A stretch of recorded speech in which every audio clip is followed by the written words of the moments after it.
चलिए फिर से आगे बेटे एक नया क्वेश्चन लेके, क्वेश्चन नंबर है 4। क्वेश्चन नंबर 4 में कह रहा है find the area of triangle. फिर से ट्रायंगल का एरिया निकालना है। Two side which are 18 and 10 centimetre. एक तो आपको दो साइड बता रखी है, ए बता रखा है 18 सेंटीमीटर, बी है 10 सेंटीमीटर। अब उसके बाद सी के बारे में जिक्र नहीं करा है।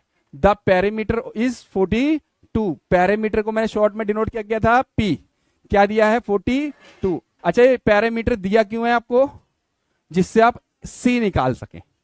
क्या निकाल सके, क्योंकि तीनों साइड नहीं होगी तो एरिया नहीं निकलेगा। ठीक है, तो सबसे पहले पैरामीटर का फॉर्मूला क्या होता है बेटे, ए प्लस बी प्लस सी। सेमी पैरामीटर में एस में बटे में 2 आता है, बस पैरामीटर में नहीं आता, इतना क्लियर है।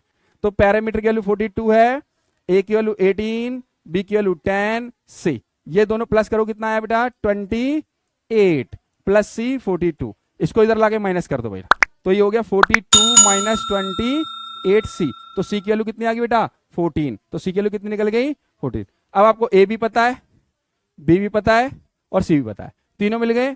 अब एस निकालेंगे। एस होता है ए प्लस बी प्लस सी अपॉन 2। एक तरीका और बताता हूं, जब आपको पैरामीटर दिया होता है तो एस पी बटा 2 भी हो सकता है, क्योंकि पैरामीटर पता है आपको। तो पैरामीटर पता है तो सीधा आप ये फॉर्मूला भी लगा सकते हो, 42/2 कट के 20। अच्छा जिसको ये चीज समझना है उसके लिए बेस्ट फिर यही लगा लो, एस इक्वल टू आएगा वही बेटा 18, 10 और 14। ए ये रहा, बी ये रहा और सी ये रहा, तीनों पुट कर दिया अपॉन 2। ये भी जोड़ने पे 42 ही आएगा, तो आपका आंसर बेटा वही आएगा। तो जिसको ये समझ आता वो यही लगाए, जिसको ये बात समझ नहीं आती वो ना लगाए, जिसको समझ आ गई तो वो यही लगाए, टाइम बचेगा उसको। क्या बचेगा, क्योंकि ये तीनों प्लस नहीं करने पड़ेंगे, डायरेक्ट पैरामीटर लगाओ बटे में 2 करो, आंसर आ जाएगा। तो उनके लिए जो जिनको समझ आ गई बात, जिनको नहीं आई वो डायरेक्ट यही करे क्वेश्चन को। ठीक है, क्लियर है। चलिए आगे बढ़ते हैं, एरिया निकालते हैं बेटा हम। एरिया पहले s, s minus b, s minus c निकालते हैं। S minus a, s minus b, s minus c. तो मेरे पास एस कितना आया था बेटा इसमें, 21 माइनस ए कितना है मेरे पास बेटा क्वेश्चन में, 18।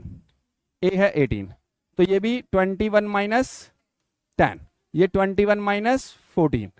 तो ये माइनस करने पे आया 3, ये माइनस करने पे आया 11, ये माइनस करने पे आया 7। तो मुझे एस तो मिल ही गया था, ये लिख देता है एस बी।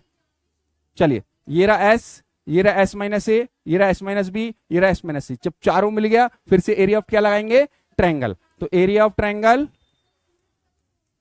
ए बी सी लिख देते हैं, और ट्रायंगल रूट में s, s minus a, s minus b, s minus c. ठीक है, और ना जैसे ए बी सी में लिख देता हूं नाम, तो आप ऐसा काम कर देना, यहां पे एक डायग्राम बना दिया करना, उसका नाम लिख दिया करना ए बी सी, उसमें एक 18 लिख दी, एक 10 लिख दी, फिर दूसरी जो तीसरी निकाली थी 14 लिख दी। ठीक है, इसलिए फिर उसका नाम भी एबीसी चल जाएगा, आपका पी क्यू आर लिखना पी क्यू आर चल जाएगा। ठीक है, चलिए आगे बढ़ते हैं बेटा। अब इनमें वैल्यू डाल देते हैं बेटा चारों की। एस कितना बेटा मेरे पास 21, a s minus a 3, s minus b 11, s minus c 7। चलिए इनके फैक्टर करें फिर से, 21 के करने बस 7 इंटू 3, और ये ऑलरेडी सबके फैक्टर पहले से ही है भाई, इनके फैक्टर करने की जरूरत नहीं, सब छोटे प्राइम नंबर ही हैं। 7 का बन गया फैक्टर पेयर, 3 का बन गया, एक 7 बाहर आ गया, एक 3, रूट में रह जाएगा कौन 11। तो क्या बन गया 21 रूट 11 सेंटीमीटर में था ना ये स्क्वायर। एरिया हमेशा सेंटीमीटर या मीटर के स्क्वायर में लिखना। आंसर बिल्कुल सही है हमारा। क्लियर है सबको बेटा, डाउट तो नहीं है। थैंक यू, मिलते हैं नेक्स्ट वीडियो में नेक्स्ट क्वेश्चन के साथ।